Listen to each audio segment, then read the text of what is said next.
Assalamualaikum warahmatullahi wabarakatuh. Salam sehat buat kita semua, karena sehat itu lebih penting dari segala-galanya. Amin. Hari ini kita bahas mengenai, sebentar, sebelum pembahasan berikutnya ya. Buku ini sudah lama sebetulnya, dan mungkin dari sahabat-sahabat semua sudah memiliki buku ini dan sudah membaca dengan baik, mengulas semuanya. Dan saya baru baru order buku ini karena ini adalah karya dari seorang imigran, kalau tidak salah dari seorang Alawiyin, tapi tidak mau disebut atau dipanggil sebagai Habib. Karena itulah cara beliau bagaimana meleburkan dirinya ini kepada NKRI. Dan tidak mau juga anak-anaknya nanti menjadi orang asing di negerinya orang, kurang lebih begitu. Nah, eh, ada satu podcast yang berdialog dengan penulis buku ini. Yang saya maksud adalah dengan judul Identitas Arab itu Ilusi. Dan kalian mungkin atau sahabat-sahabat semua pasti ada yang udah tahu buku ini siapa pengarangnya. Bapak Musa Hasim Al-Habsyi. Nah, dalam podcast itu beliau menyebutkan ternyata bahwa Alawiyyin atau Habib yang ada di Indonesia ini sebetulnya merasa kesepian, merasa sunyi, merasa kelompok ini adalah kelompok yang terasingkan di negeri orang. Sudah menjadi seorang imigran, tapi justru malah bukan lagi bisa melebur kepada negeri di mana dia berada, tapi malah menjadi semakin asing. Nah, ini salah satu faktor bagaimana kelompok Ba'alawi ini, menurut pandangan beliau ini, menciptakan hal-hal yang sifatnya itu membuat kelompok Ba'alawi ini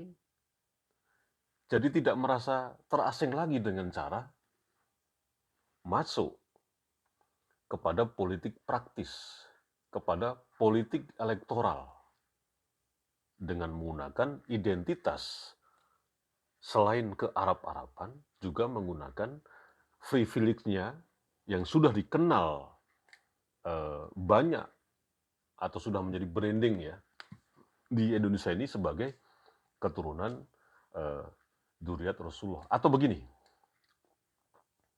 yang saya maksud adalah ketika Anda mendengar atau membaca istilah Wali Songo, itu spontan yang terpikir di pikiran Anda dan alam bawah sadar Anda mengatakan apa?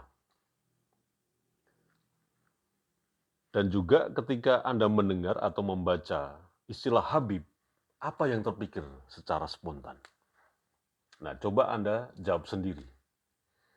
Karena jawaban ini juga berhubungan dengan pernyataan-pernyataan Bapak Musa Hasim Al-Habsyi, pengarang buku Identitas Arab itu Ilusi, eh, sangat-sangat disayangkan ketika identitas yang melekat dalam diri Ba'alawi ini itu malah dirusak dengan perbuatan-perbuatan dia sendiri.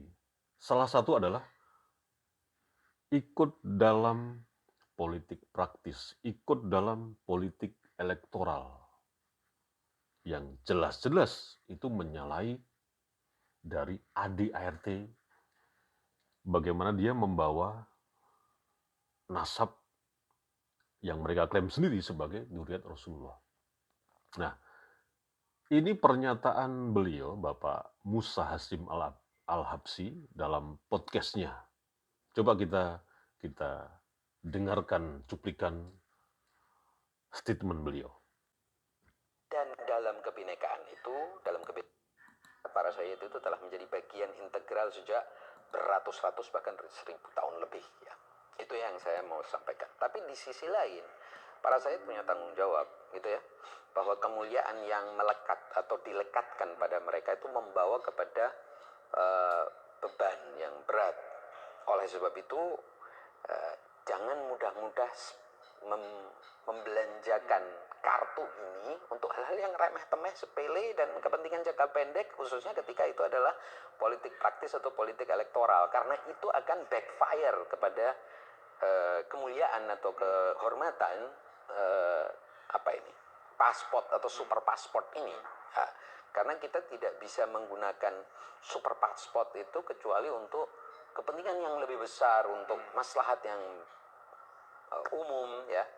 Nah, tetapi kan kecenderungan belakangan ini untuk masalah politik elektoral, politik praktis yang sifatnya sangat sesaat dipakai juga bahkan untuk kepentingan yang lebih kecil lagi. Nah, ini yang harus dihilangkan di kalangan para sayyid atau alawin, ya. By the way, alawin dan sayyid itu kan dibedakan karena sebagian sayyid itu keturunan dari Alwi bin Ubaidillah, itu kan nanti di dalam buku ini, kalau terlalu banyak kita bicarain buku ini nanti jadi spoilernya kebanyakan, ya. Nah, tetapi intinya saya ingin mengatakan bahwa kepada para pembenci itu saya katakan Anda tidak punya alasan, karena kita ini bagian dari Nusantara sejak 1000 tahun. Kita juga sebetulnya sama pribuminya dengan yang lain-lain, minimal sebelum era kolonial, ya, menguat di Nusantara. Para Sayyid ini sudah menjadi bagian dari kerajaan-kerajaan Nusantara, Kesultanan Nusantara, dan tidak pernah dianggap asing, tidak ada istilah pribumi.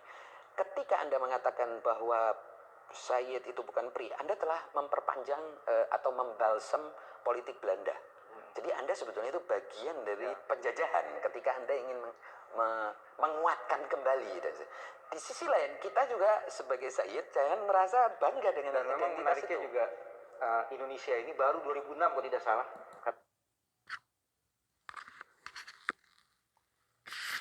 Nah, kita dengar bersama kan, tapi di durasi yang paling akhir, yang mengatakan bahwa bagi pembenci, ini yang dimaksud adalah bagi pembenci para imigran Arab, gitu kan maksudnya.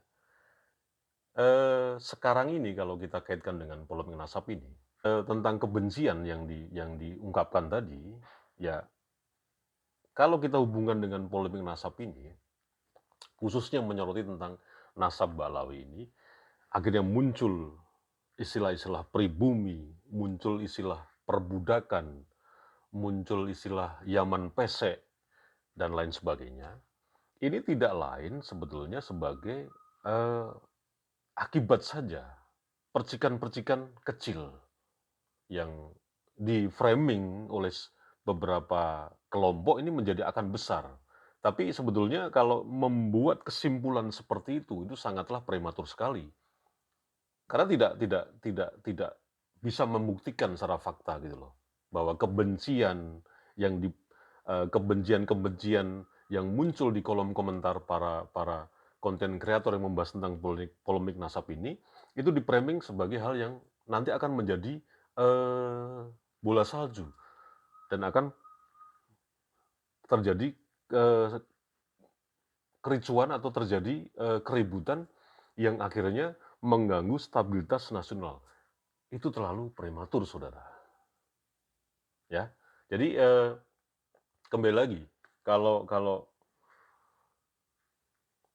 soal nasabnya si Ba'alawi ini memang sangat-sangat jelas ulasannya dari Kiai Haji Manudin, dari Gus Puat, dari Kiai Haji Nur Iya, juga dari seorang tokoh filologi, Dr. Manakem Ali, itu sudah sangat runtut sekali bagaimana menerjemahkan kitab-kitab yang mereka punya yang terkait dengan inilah biodata pada Ba'alawi yang sudah memang tidak ada kaitannya dengan Dzurriyyat Rasulullah. Jadi sekali lagi,